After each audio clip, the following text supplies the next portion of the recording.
سلام تعنا هبلي كما يصنحكم خبركم تملكتنا كاب تلفزيون تግራይ بقطታ فنوز محلالف زينا ساعات حدا حجنا قربنا لنا زيناتات بمقرب انا دوام كبر كدان بمداي ملكت قوانقوا سلمون هايلو مسملا سوميا ستوديو تلفزيون تግራይ مساكم كنصنحنا نختكتاتلنا دما عدمنا ايو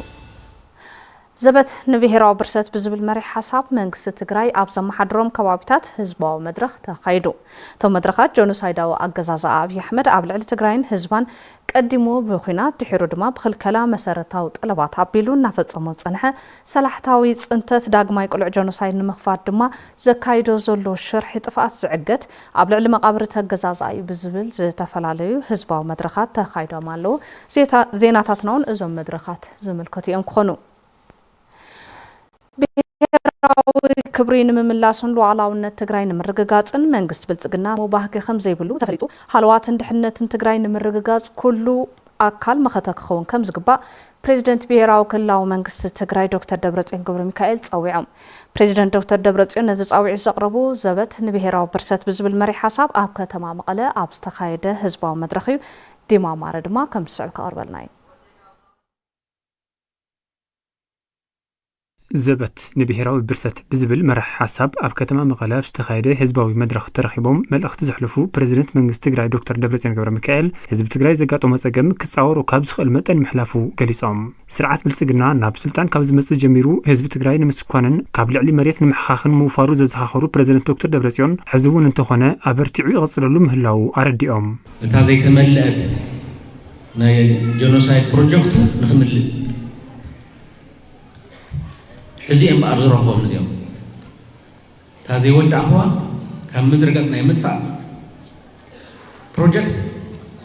كزاز ما لنا يجي مثلا زقول له كم اللون زلنا يسلز اللون تزي كوينو كم يوزلو سلام تقرأي تحليل لي مثلا نرجع كل عام تمنسل سبتي بدرون صرنا زلو خايف الذي درون هون يوم تقرأ كل شيء علوين ليتن كأترنا بحلوة عدوين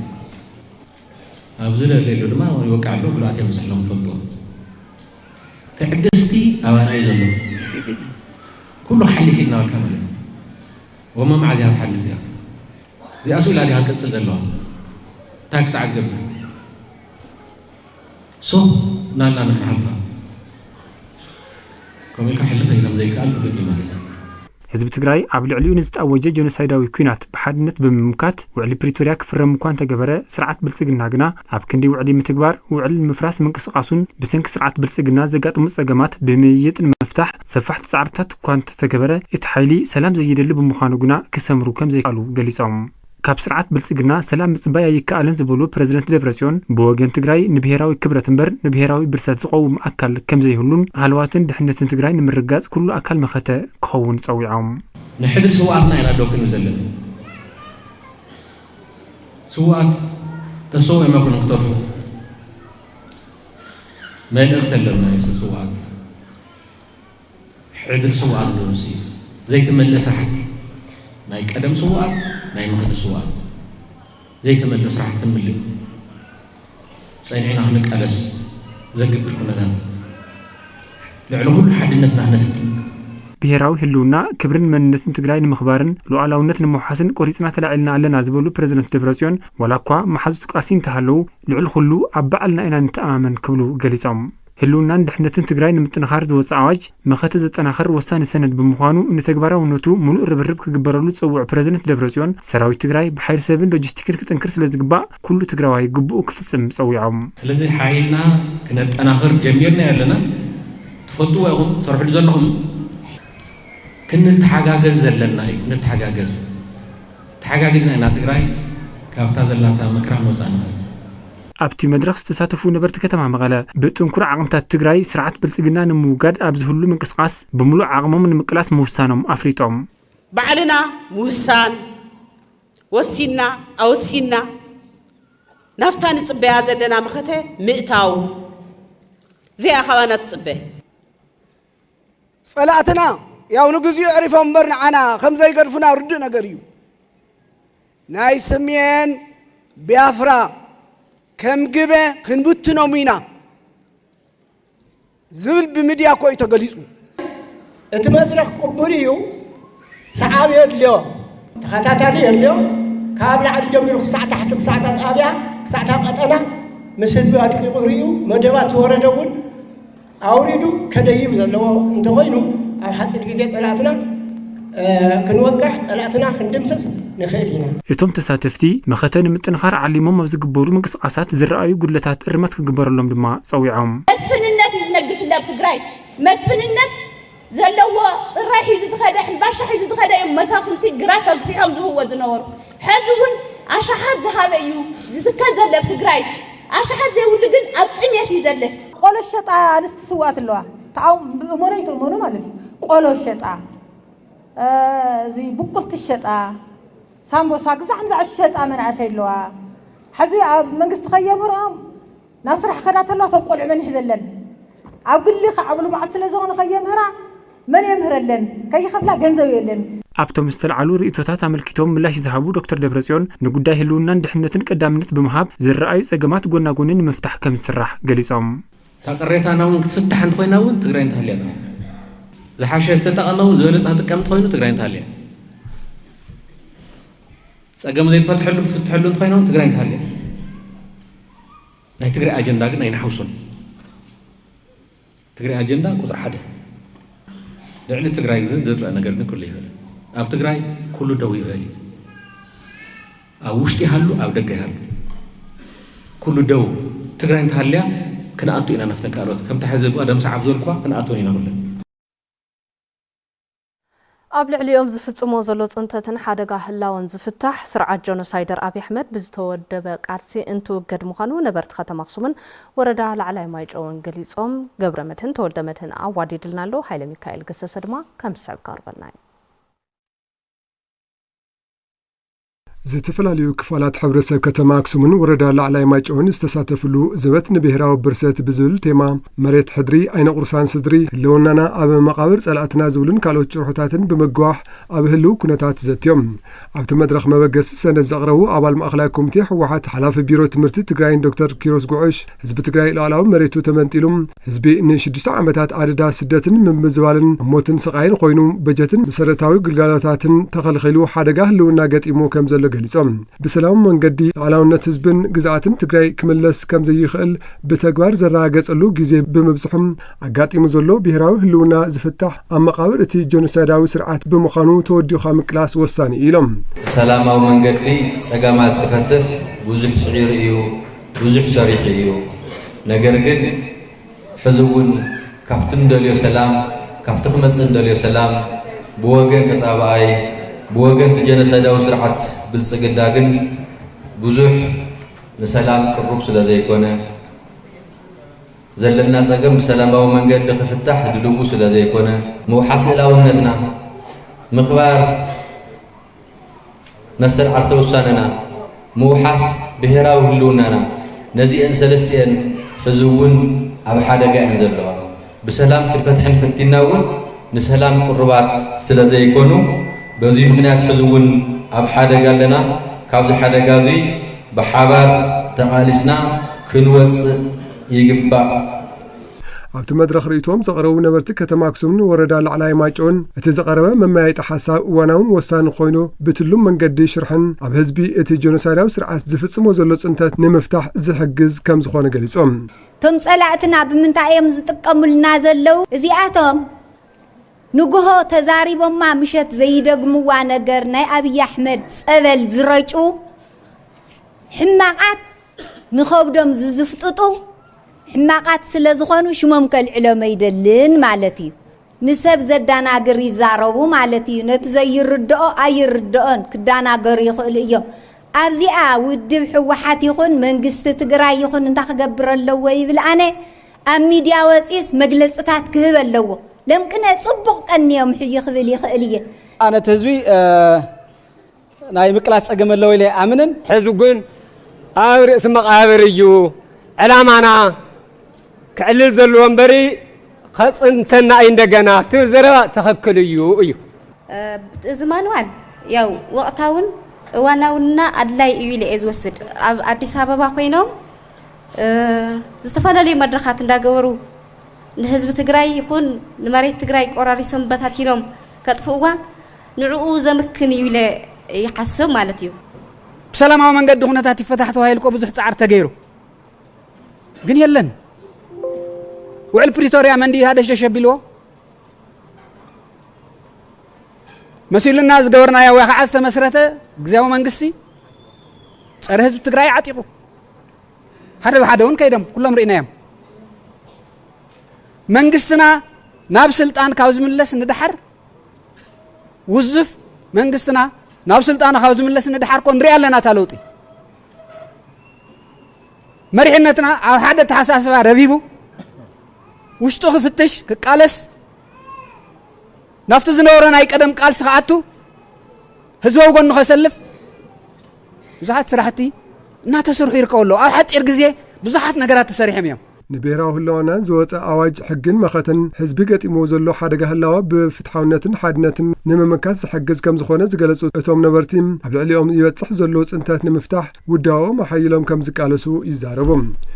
መንእሰይ ቆላሕታ ክወሃብ ኣለዎ ባህሊት ያነ ቆላሕታ ስለዚ ሰኣነ መንእሰይ ፈቐድኡ ዝኸድ ዘለምበር ቅድሚ ሕይ ማንም ደፊኡ ዘጋደሎ ይነበረን ባዕሉ ካብ ገዛ 2 3 4 ኸይዱ ተጋዲሉ ስለዚ ነቲ መንእሰይ መንግስቲ ይኹን ውድብ ይኹን ቆላሕታ ይኩን ክትሰርሐለኩም መንእሰይ ኣብ መንእሰይ እንተሰሪሕና ትግራይ ክትዕወት ትኽእል እያ ናይ ኢትዮጵያ ጥራሕ ዘይኮነስ ካልኦት ናይ ጎረባብቲ ዓድታትን ኣብ ርእስና ክዘምቱ አብይ አሕመድ ሰፊሕ ምርብራብ ገይሩ ዝምርብራብ እዚ ናትና ሃለዋትን ድሕንነትን ካብ መወቀልና ንምጥፋእ ዓሊሙ ዝተሰርሐ ስራሕ እዩ ሃለዋትና ድሕንነትና ንምጥፋእ እዩ መሰልናን ክብሩናን ንምጥፋእ እዩ ታሪኽናን ቅርስናን ንምጥፋእ እዩ እዚ ኩሉ ዝተገብረ ርብርብ ትግራዋይ ደኒኑ ክነብር ጥራሕ ዘይኮነስ ካብ ገጽ መሬት ክጠፍእ ዝተገብረ ስራሕ ምዃኑ ብመድረኽ ተገሊጹ እዩ ንሕና ሽዑውን ዝነበረና መማረፂ ቃልሲ እዩ ሕዙውን ዘለና መማረፂ ቃልሲ እዩ ካብ ቃልሲ ወፃኢ ካልእ መማረፂ የብልናን ሕልፋት ጸላእትና እውን እናተቃለስና እናንበርከኽና ኢና ኣብዚ ብርክዚ በፂሕና ተጋሩኹም ነብር ዝኽኣልና ብቃልስና ኢና ንውልቀ ረብሖም ኢሎም ብሔራዊ ህላውና ህዝቢ ትግራይ ኣብ ሓደጋ ንምእታው ዝንቀሳቐሱ ዘለዉ ተጋሩ ክሕተቱ ሕጋዊ ስጉምቲ ክውሰዶም እውን እቶም ነበርቲ ርእይቶም ገሊፆም ሃለዋትን ድሕንነትን ትግራይ ንምውሓስ ህዝቢ ትግራይ ብጨፍጫፍ ስርዓት አብይ አሕመድ ንኸይጠፍእ ድልው ምዃኖም ተሳተፍቲ ህዝባዊ መድረኽ ከተማ ዕዳጋ ሐሙስን ነበርቲ ወረዳ ሱብሓ ሳዕስዕን ገሊፆም ዘበት ንብሔራዊ ብርሰት ብዝብል መሪ ሓሳብ ህልውና ህዝቢ ትግራይ ንምሕላው ዝዓለመ ህዝባዊ መድረኽ ኣብ ከተማ ዕዳጋ ሐሙስ ተሳሊጡ ንፀብጻብ ጎይቶኦም ንጉስ ኪሮስ መሓሪ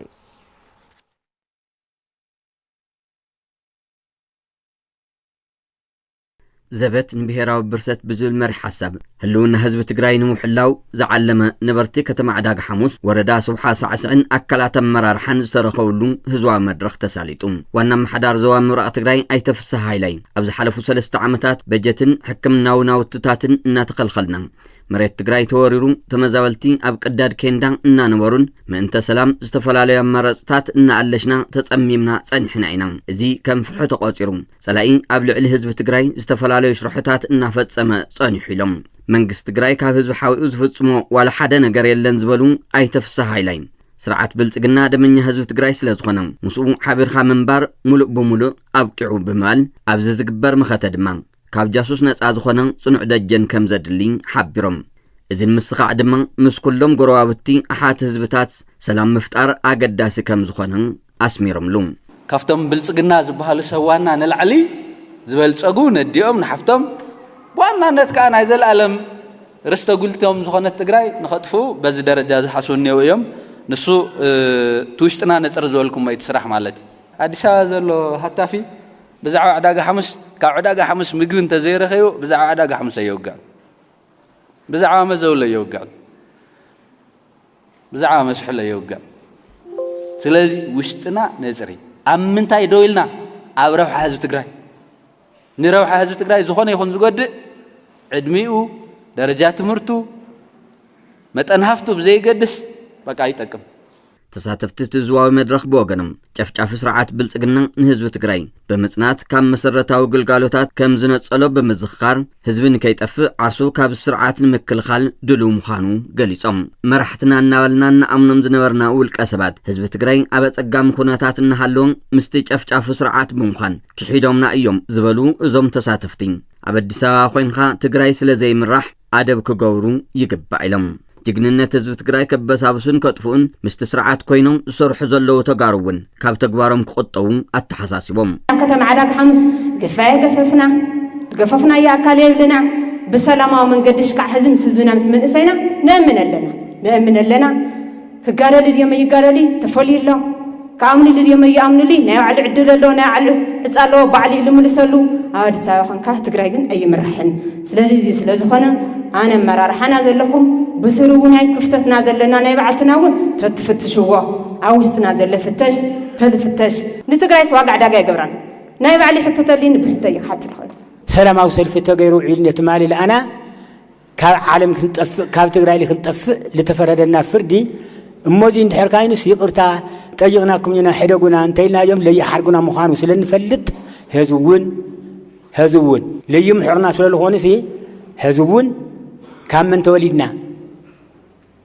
كم من توليدنا نحناس إيدنا هنا كن حرادي كن رشاني أي قبائي وحل اللي خونا مرارحة مريحكم نحناون أبقوني مرحتنا خاينا إيدنا نول من قدي أي مسي أن بصلاتنا أبي لحظهم محاوريهم سلذي تمت الرشا إذي قليسة كحتى الخلقن صلاعي كنوقع انت خوينا حنقو فايلنا تأكينا حانت مسمر كوينا هذا تقراي كنقالس انت خوينا هذا تقراي هذي سيلقا بمقونان بحد حسوت صحل ناديهم سيرهم زهود سوات تختيلنا اي نخيد نبعنا سرح زين سرح يخيد السم نحن كو يلنا نسم كاوز خوت سيزبل ستالي يخيد صحنقو بمطيو خطياي تا خويني خيدو ديال لسه زغنا تعدي حفيرهم اللسي صحن قناوزي منهم صلاتنا ونوشت يوم زلوا حزون نحنا نعم مجمريا تعطيفنا نحنا ولا صحن قو بالعلم بسماين رمز تزمس مجم كاوز تقرا كاوز وصي هذا منهم زملت انا غير يلن عدقاي نحنا سلت قدانا يكوننا نوز كفيلنا لنا منهم يكونن عديلن دحرك تقميط انا صحن قو تقليمصا ايمصا انا دلو يا كل جزء صلاتنا كحفر تخوينهم حدا تخوينا عينا عوشتنا حرخروخ نتحزي اللي حدا عبدا حمسي هلو نحن عشوخ تخوينا قشتاتنا قطناتاتنا عشوخ تخوينا تقريبنا يو صلا اي حدم قبل بلا يخيد حدر تشكمنا انا متنا خنسانات كلنا تايبل تباندرانا دلو تسانوتنا له مسرعكم كنتم له حدرا تملسيكم توهلنا عينا ግን ጸጋማት ብዙ حلو ጸጋማት ዚካ ክፍታህ حلو بب درجو كنا غرف يبلنا ببجزيو كفت حيو تصفي الغلط أحزي أهلاوانا هذا تجراي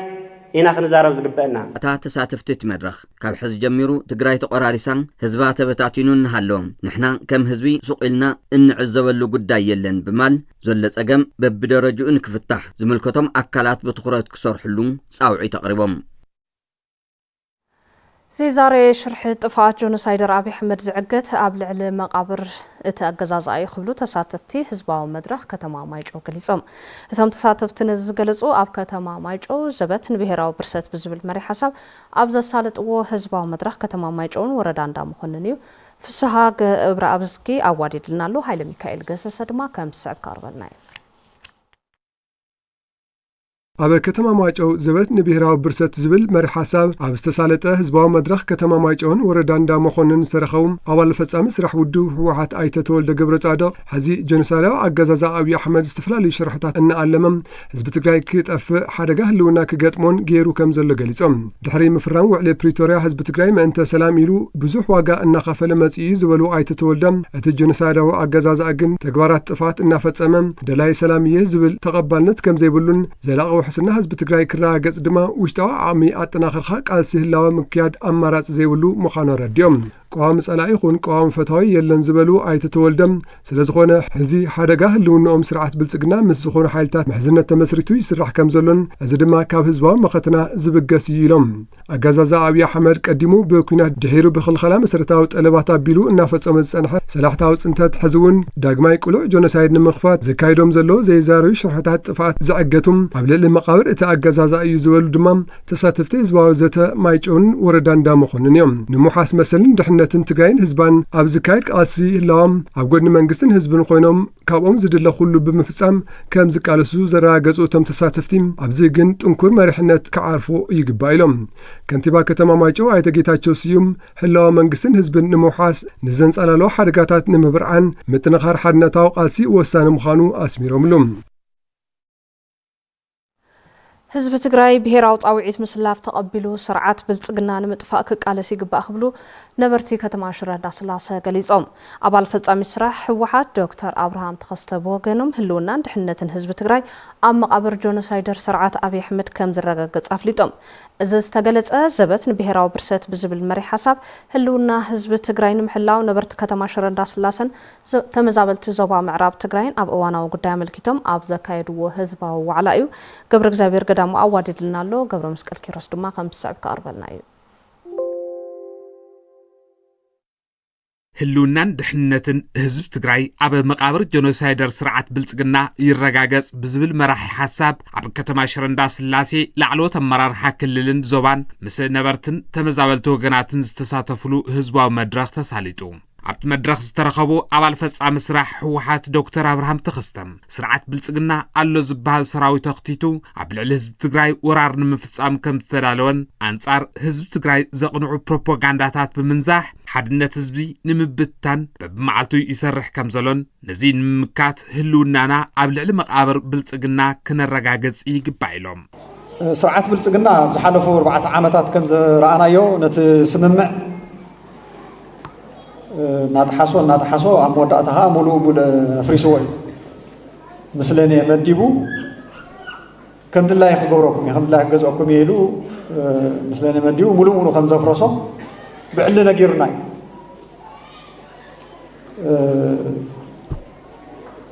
ያው ትቅድም ኢሉ ዝጀመሮ ህዝቢ ትግራይ ናይ ምጽናት ፕሮጀክቱ ኣብ ቦትኡ ከም ዘሎ ብግልጽ ነጊሩና تمالي يتساوى سلفي الداليوم نيرو علامة نايت سلفي ياو نتقراي نوقعي بعلو بالسقنا زدالوي توانا ملوختو منقسي إثيوبيا نتقراي يوقع لناي سلازي حزب تقراي ناي منبركا حزب تقراي ناي مسنات بروجكتو أبوتي إزول أي قدفون بالسقنا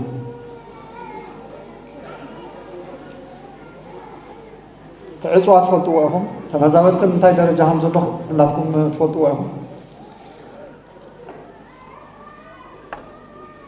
اللوز بهالسراويت بمولو أمتيو خبيبنا يزلوا بالسقنا وقحة سبحة أنصار حزب تقراي زفنهم بروباغانداتات تكاتاتلوه إذا كله بتعقستيو زحلفنا زبزح زلو قفحي بتعم خبيدي يردنا هب تحت صلاي زلو هزبلو وقح زقتل مننتو قير زقدد زلو بتعم بحسوم نابرا زلو هزبلنا سلمتي عرب تقراي نابرا يكون مرح زلو تمازابيلكم زمصاخم نابراهم نفلطين لاعلاو ግዛት ትግራይ ሕጂውን ብጸላኢ ተታሒዙ ዘሎ